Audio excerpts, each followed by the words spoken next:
Do I see my security as important as the security of my neighbor? Do I see my success as the same when it comes to the success of my neighbor? And we live in a time where it seems like we are willing to pursue uh you know a win for ourselves, even if it means people around us have to lose. But yeah, I mean, I really believe in the growth mindset because that really tells us that we can all win together. So why don't we try to create like a community, a society where that's the goal, where everyone wins. Yeah, I agree, Patrick.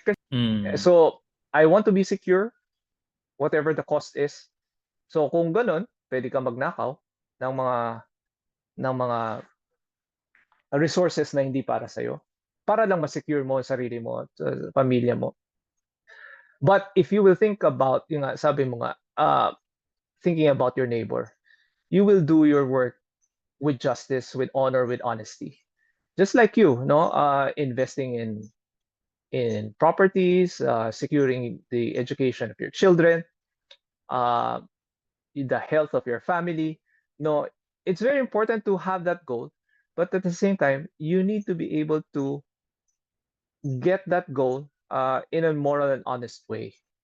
But if you think about the goal and the ultimate goal in itself is just security, any means can be done. That's what's Yeah. happening right now. Right. Ang nakikita natin. And again, the great for me, if you provide an impact, a positive impact to the society will give the value back. No? Mhm. Hindi ka maghihirap. Yeah. It's a Yeah. scarcity mindset to always think na parang kailangan kong makuha ito, tapakan itong tao nito para I'll gain something. Or kailangan may mawala sa isang tao para ako maka-gain ng advantage. 'Di ba? Parang Yeah. zero sum game. Yes, exactly. Zero sum game. 100%. I was just talking to Ces no, yesterday, and I was like, why are Filipinos so prone to crab mentality? Mhm. Diba? Na, uy, grabe, ang successful niya. What do we do? Pinagchichismisan kasi ayaw Oo. natin na that person will get ahead because it means it's just one more spot taken from us. This, alam mo yun, yung parang mentality na umasenso siya, so mawawalan ako Scarcity ng mindset. spot. Yes, exactly. Versus growth mindset where Mhm. we can all win together. We live in a time where technology enables all of us to win together.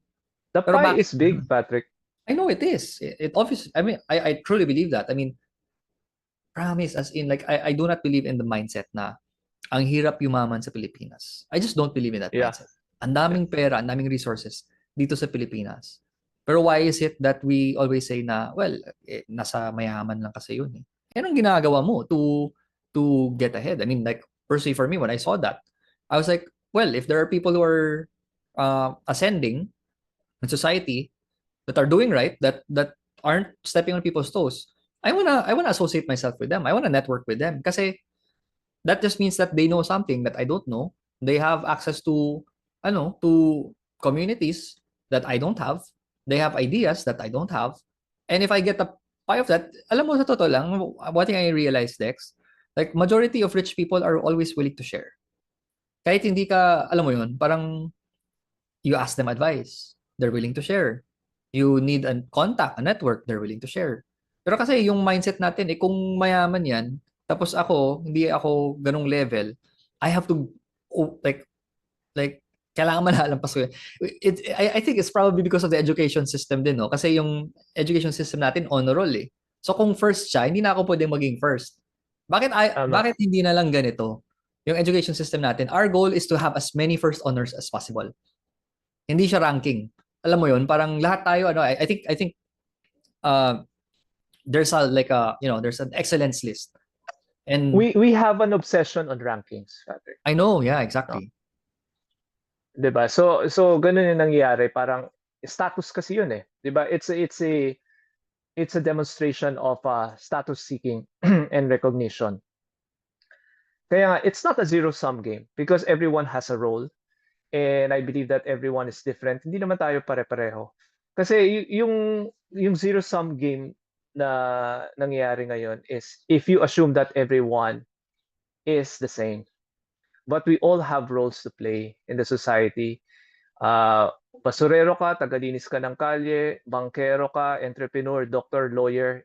We have different roles, men, women, politicians, staff ng politicians. We have different roles which have value. So, walang makukuhanan talaga ng space, no? The universe is infinite for me. And yun nga, sabi mo nga, it's really important for individuals to have the abundance mindset, no? Yeah. Pinag-usapan natin kanina, the strength to resist temptations, the strength to resist na wag mong kukunin yung di dapat para sa'yo. And if you have, in connection with the abundance mindset, if you have that strength and if you have the abundance mindset, you won't have crab mentality. You will be happy with your neighbor being successful. Yeah. No?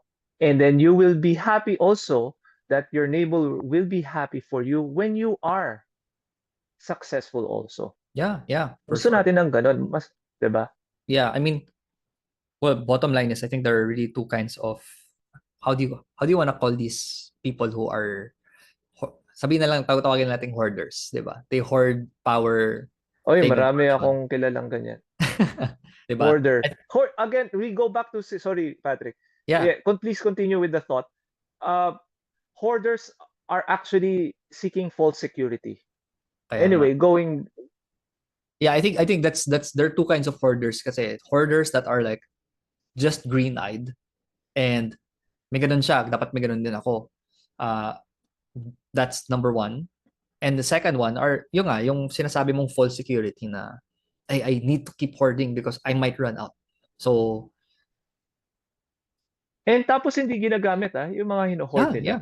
Oh, yeah. I mean, I'm sure you probably seen like the videos ng mga hoarders na kahit yung newspaper, yung old boxes, kahit yung construction materials na mo yun, yung dos por dos na, uy, naku, isang ano pa to, piraso pa to, wag nating itapon kasi baka magamit natin.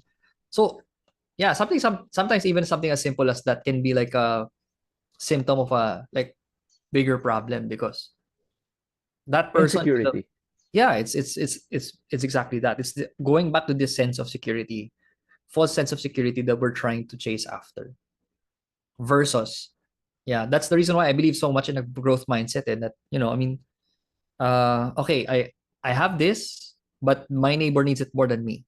I can easily give it to them because there's always going to be an opportunity for me to create for myself again. Diba? Yeah. I mean, yeah. Mm-mm.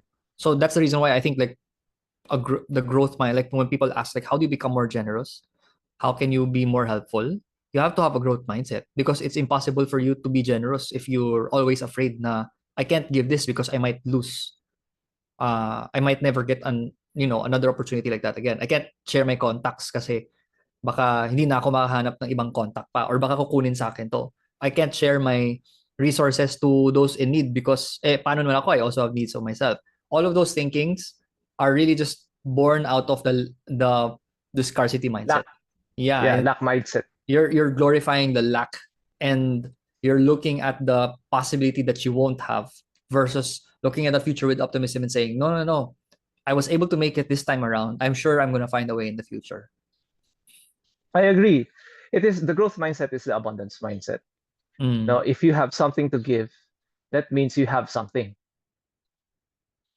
No, if you have something to share, that means you are abundant. No, the feeling and vibration of abundance is with the giving. That's why there is a saying that it's better to give than to receive. Because when you receive and you don't give, that shows a vibration of lack.